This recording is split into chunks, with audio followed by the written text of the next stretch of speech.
भारतीय इतिहास और संस्कृति के आज हम आखिरी पड़ाव पर पहुंच गए हैं।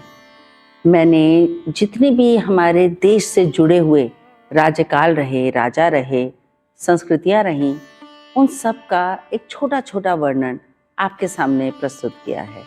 मुझे आशा है कि आपको अब तक का सफ़र पसंद आया होगा। आज मैं इस पड़ाव को अपने आखिरी चरम तक लेकर जाने की कोशिश करूंगी। आज हम मराठा उत्थान की बात करेंगे और हम देखेंगे कि भारत में कैसे सिख धर्म की उत्पत्ति हुई। ये जितना भी सफ़र मैंने आपके सामने प्रस्तुत किया है, ये मेरे दादाजी की किताब भारतीय इतिहास और संस्कृति के अंदर से मुझे आपके सामने लाने का मौका मिला। ये किताब उन्होंने सिख धर्म तक आते आते अपने सुनहरे शब्दों में उसको समेटा है। उसके बाद वो चले गए अपने परम यात्रा पर, तो आगे का सफ़र पूरा नहीं हो पाया। मैं कोशिश करूंगी कि यहाँ तक का जो भी सफ़र है वो सही ढंग से और सही मायने में आपके सामने प्रस्तुत कर सकूं।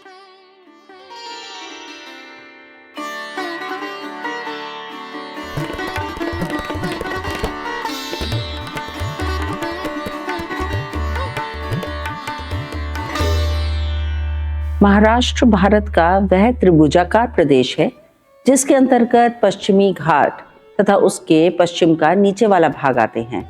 यहाँ मराठी भाषा बोली जाती है। मराठी भारत के एक प्रांत की भाषा है।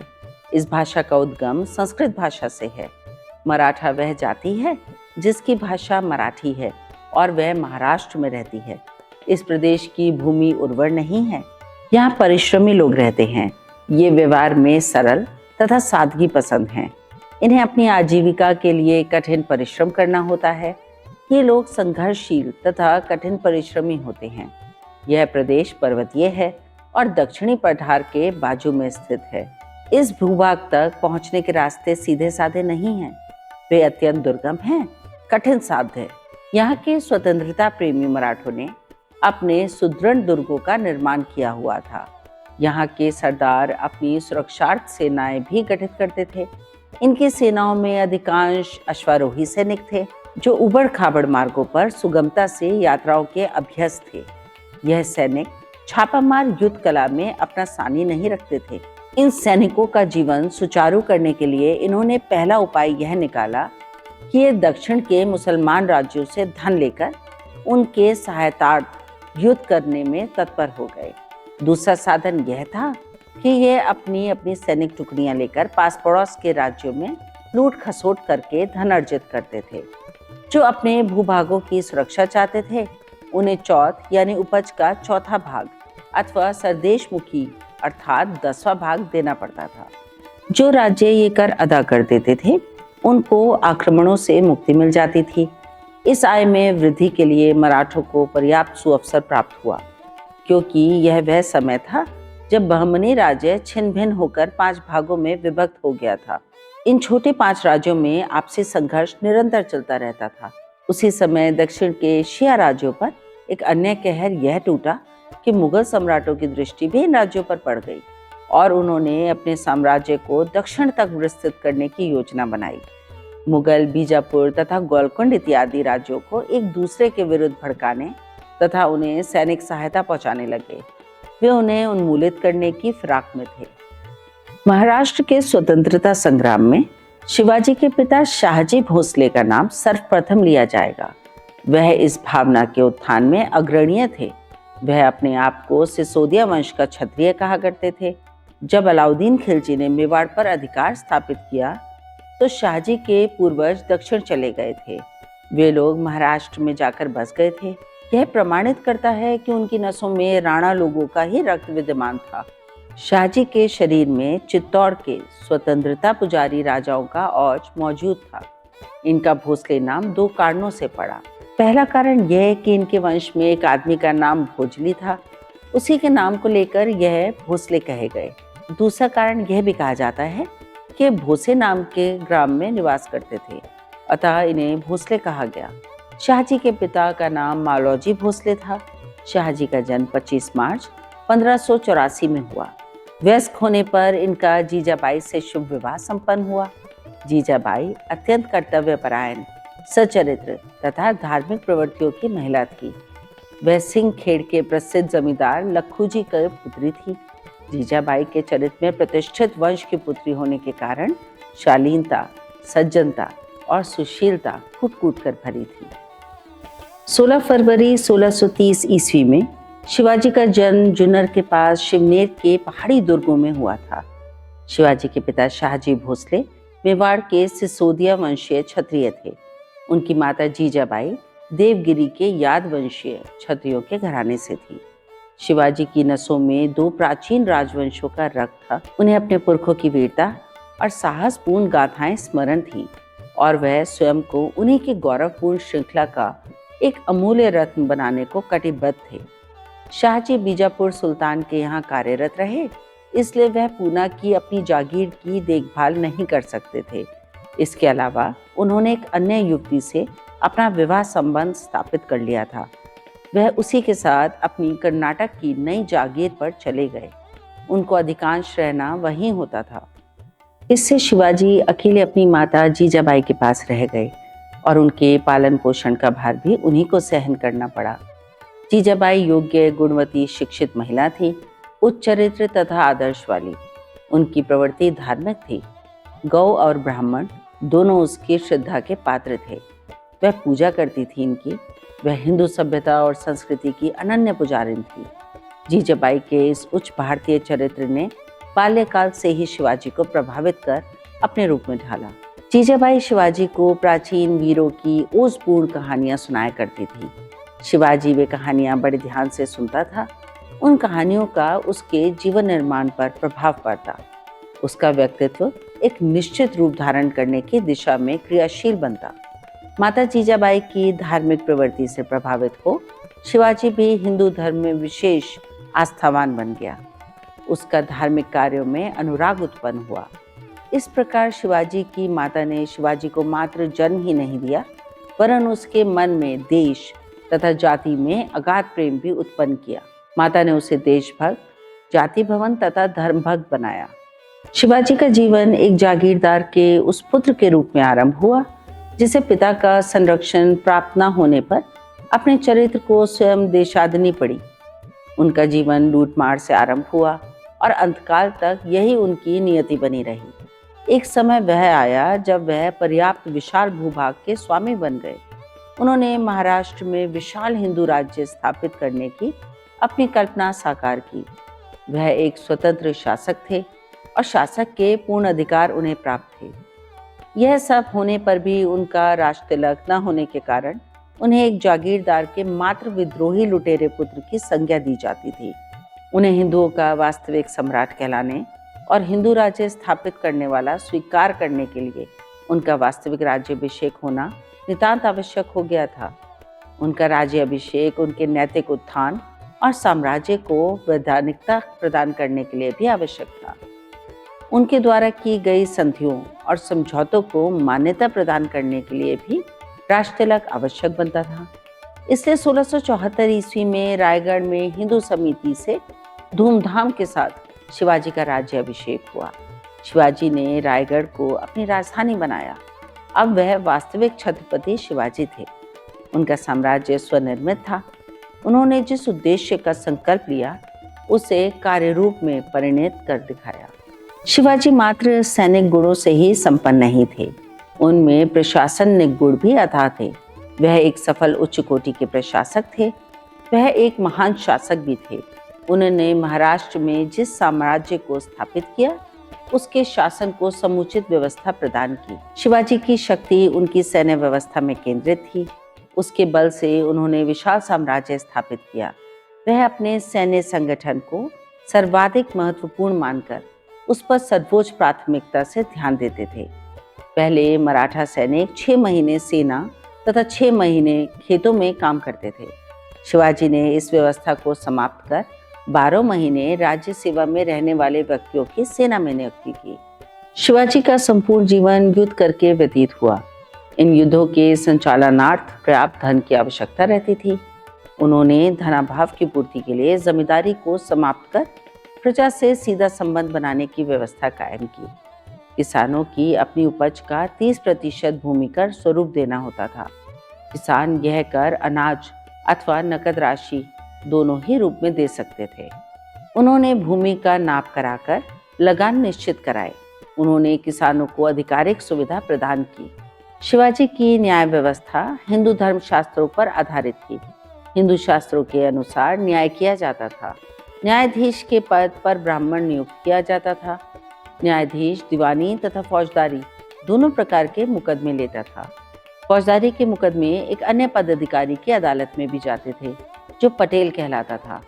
गांव वालों के मुकदमे ग्राम पंचायतों में होते थे। शिवाजी के चरित्र तथा कार्यों का विद्वानों ने मुक्त कंठ से सराहना की है। शिवाजी का नाम भारत की उन महान विभूतियों में अंकित किया गया है जिन पर स्वतंत्रता प्रिय भारतीय जनता सर्वदा गर्व करती रहेगी। उनका नाम भारत में बड़े सम्मान और गौरव के साथ सर्वदा लिया जाता रहेगा। उनका जन्म उस काल में हुआ जब हिंदू धर्म और मान सम्मान का सूर्य धरातल पर पहुंच चुका था। संपूर्ण जाति आत्मसम्मान के स्थान से भटककर रसातल में जा चुकी थी। हिंदू अपनी मान मर्यादा खो चुके थे तथा मंदिरों और देव मूर्तियों का अपमान कर उन्हें नष्ट भ्रष्ट किया जा रहा था, अपमानित किया जा रहा था। उनके धर्म तथा सम्मान के सभी साधन विलुप्त थे। उनके पास सैन्य तथा आत्म दोनों प्रकार के बलों का नितांत अभाव था। उन्हें निरंतर पराजय का मुख्य देखकर हतोत्साहित होना पड़ रहा था। हिंदू राज्य समाप्त हो चुके थे और मुसलमानों का आतंक सर्वत्र व्याप्त था। मराठे दक्षिण में असंगठित होकर मुसलमानों के दास बन गए थे। वे उन्हीं की सेवा में रहकर अपने सैनिक तथा प्रशासनिक प्रतिभा का परिचय देते थे। वे राज्य तथा साधन विहीन बन गए थे। उस समय भी उनके पास राज्य निर्माण की परिस्थितियां अवश्य थी, नितांत अनुकूल परिस्थितियां। शिवाजी ने उन्हीं परिस्थितियों का भरपूर उपयोग किया और उन्हें ध्येय में सफलता मिली और उन्होंने हिंदू गौरव के मस्तक पर 4 चांद लगा दिए, मस्तक उन्नत कर दिया। इस कार्य के लिए बड़े बड़े इतिहासकारों, विद्वानों, नेताओं और धर्माचार्यों ने उनकी भूरी भूरी सराहना की है। मराठों के बाद इस सफर को थोड़ा आगे बढ़ाते हुए अब मैं सिख समाज की तरफ अपना रुख करूंगी। सिख समाज के गुरुओं के बारे में थोड़ा सा वर्णन आपके सामने प्रस्तुत करूंगी। सिख संस्कृत शब्द शिष्य का रूपांतर है। इसका प्रयोग विशेष अर्थ में होता है। अब इसका उपयोग गुरु नानक के शिष्यों तथा अनुयायियों के लिए किया जाता है। कालांतर में सिखों की प्रथम मान्यताओं के साथ साथ वेशभूषा भी पृथक प्रकार की बन गई। यह इनके पंथ का परिचय प्रदान करती है। गुरु नानक देव के पिता का नाम मेहता कालू था। वह पटवारी पद पर कार्यरत थे। शिक्षा के पश्चात उन्होंने सैयद हसन से फारसी पढ़ी। इन्होंने इस्लाम धर्म के साहित्य का अच्छा ज्ञान प्राप्त किया। उनके एक संबंधी ने उन्हें सरकारी नौकरी पर नियुक्त करा दिया। वह आरंभ में ही चिंतनशील व्यक्ति थे। वह आध्यात्मिक तथा धार्मिक चिंतन में लीन रहते। उनका मन वैराग्य की बातों में अधिक लगता था। वह सांसारिकता से विरक्त से रहने लगे। उनके 2 पुत्र तथा कन्याएं भी थी। वह उनकी चिंता त्याग कर 27 वर्ष की आयु में ही नौकरी से मुक्त हो गए। उन्होंने वैराग्य धारण कर लिया। अब वह ज्ञान तथा अनुभव प्राप्ति के लिए स्थान स्थान पर भ्रमण करने लगे। उन्होंने उत्तर में तिब्बत, दक्षिण में लंका, पश्चिम में बगदाद और पूर्व में असम तक विचरण किया। इस विचरण के दौरान उन्होंने विभिन्न धर्मों के संतों, महात्माओं और धर्म प्रचारकों से भेंट की। उन्होंने उन सभी के विचारों तथा विश्वासों का ज्ञान प्राप्त किया। उन पर मुराद शेख संत और कबीर की शिक्षाओं का सर्वाधिक प्रभाव हुआ। संभवतः नानक किसी के शिष्य नहीं बने। वह मात्र ईश्वर को अपना गुरु मानते थे। उन्होंने अपना नया पंथ सिकंदर लोदी के शासनकाल में चलाया। इसी पंथ ने सिख धर्म नाम से प्रसिद्धि प्राप्त की। नानक के नाम से पहले गुरु शब्द का प्रयोग किया जाता है। नानक देव ने गुरु की महिमाओं को अपार कहा है। गुरु का उनके चिंतन में विशेष महत्व था। गुरु ही भगवान के पास पहुंचाने का मार्ग दिखाता है। गुरु नानक एक महान समाज सुधारक भी थे। उनके विचारों का बहुत कुछ कबीर से साम्य था। उनके समय में जो तत्कालीन सामाजिक और राजनीतिक स्थिति थी, उससे उन्हें संतोष नहीं मिला। वह समकालीन शासकों के अन्याय और अत्याचारों को देखकर खिन्न रहते थे। साधारण मनुष्य को देखकर वह कहते, आज मनुष्य केवल नाम और आकार का रह गया है। सहभोज को उन्होंने बढ़ावा दिया। यह मद्यपान और धूम्रपान का विरोध करते थे। अनेक देवी देवताओं में यह विश्वास नहीं रखते थे। उन्होंने नैतिकता और आचरण की शुद्धता पर विशेष जोर दिया है। वह हिंदू और मुसलमानों में भेद नहीं करते थे। उनके समक्ष दोनों ईश्वर की संतानें हैं, समान गुण दोष वाली। इनके विचारों और सिद्धांतों को पंजाब में विशेष मान्यता प्राप्त हुई। उनकी इच्छा थी कि उनकी मृत्यु के पश्चात भी उनके विचारों, सिद्धांतों और मत का प्रचार होता रहे। इसके लिए उन्होंने विभिन्न जगहों पर संगत स्थापित किए। उन्होंने उनकी देखरेख के लिए संगत के सेवक नियुक्त किए। अपनी मृत्यु से पूर्व उन्होंने अपने एक शिष्य को, जिससे वे सर्वाधिक शुद्ध विचारों का समझते थे, अपना उत्तराधिकारी नियुक्त किया। उस शिष्य का नाम लेना था। वह गुरु अंगद के नाम से प्रसिद्ध हुआ। 22 दिसंबर 1539 ईस्वी को गुरु नानक का स्वर्गवास हुआ। गुरु नानक की मृत्यु के पश्चात उनकी अनुमति से उनके शिष्य अंगद दूसरे गुरु बने। उन्होंने गुरु पद प्राप्त कर सबसे महत्वपूर्ण कार्य गुरु के उपदेशों तथा शिक्षाओं का गुरुमुखी में संग्रह कराया। वह संग्रह गुरु ग्रंथ अथवा गुरु साहिब नाम से प्रसिद्ध हुआ। सिख इसे उतनी ही मान्यता देते हैं जितनी ईसाई बाइबल को अथवा मुसलमान कुरान शरीफ को देते हैं। गुरु अंगद ने गुरु नानक की शिक्षाओं और उपदेशों का जगह जगह प्रचार किया। मार्च 1552 ईस्वी में उनका देहांत हो गया। गुरु अंगद ने अपने जीवन काल में ही गुरु अमरदास को अपना उत्तराधिकारी बना दिया था। उनकी मृत्यु के पश्चात वह सिखों के तीसरे गुरु बने। उन्होंने सांसारिक जीवन त्याग कर वैराग्य लेना उचित समझा और गृहस्थ जीवन की शिक्षा दी। उन्होंने सिख धर्म का प्रचार प्रसार करने के लिए 22 गद्दियाँ स्थापित की तथा उन गद्दियों के लिए प्रधान नियुक्त किए। उनका मुख्य कार्य सिखों को उपदेश देना तथा उनके हितों की चिंता करना था। उनका भोजनालय हिंदू और मुसलमान दोनों के लिए खुला रहता था। वह भोजन धनी तथा निर्धन दोनों प्राप्त कर सकते थे। इससे प्रभावित होकर बहुत से मुसलमान भी सिख बनकर उनके शिष्य हो गए। गुरु अमरदास के बाद गुरु रामदास सिखों के चौथे गुरु बने। उन पर भी सम्राट अकबर ने कृपा की। 1577 ईस्वी में उन्हें 500 बीघा जमीन मात्र 700 रुपये में दी, जिसमें एक तालाब भी बना हुआ था। इस तालाब के चारों ओर अमृतसर नगर बसाया गया। यह सिखों का तीर्थ स्थान बन गया। इसका व्यावसायिक तथा धार्मिक दृष्टि से बहुत महत्व था। अमृतसर की संपन्नता से गुरु की आय में वृद्धि हुई। यह सिख धर्म के प्रचार का एक अच्छा केंद्र बन गया। गुरु रामदास ने अपने तीसरे पुत्र अर्जुन को, जिसकी अवस्था मात्र 18 वर्ष थी, उत्तराधिकारी बनाया।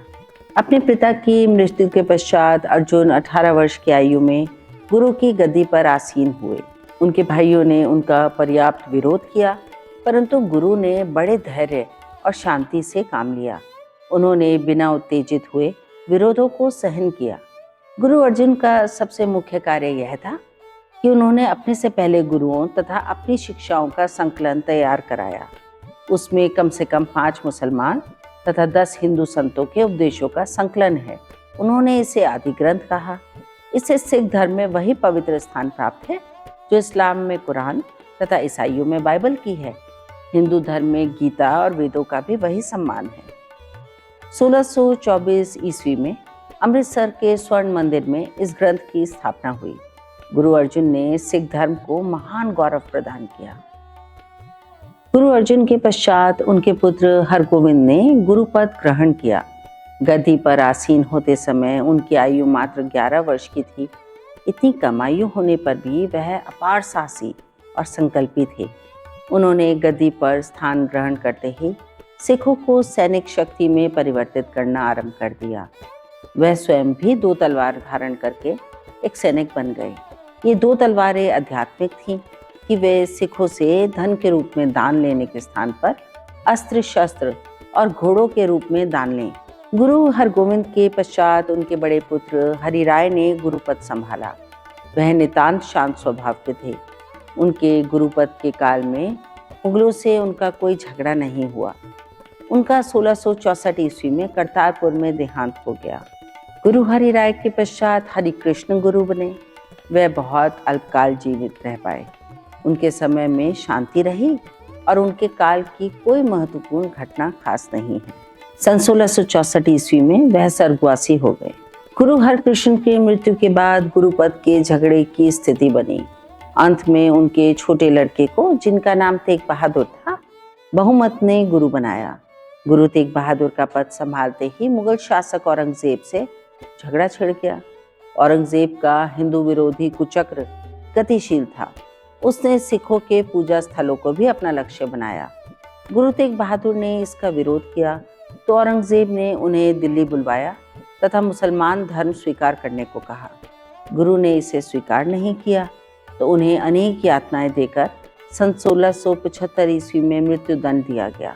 गुरु तेग बहादुर दिल्ली जाने से पूर्व अपने पुत्र गोविंद सिंह को अपना उत्तराधिकारी मनोनीत कर गए थे। अतः पिता की हत्या होने पर उनके पुत्र गोविंद सिंह गद्दी पर बैठे।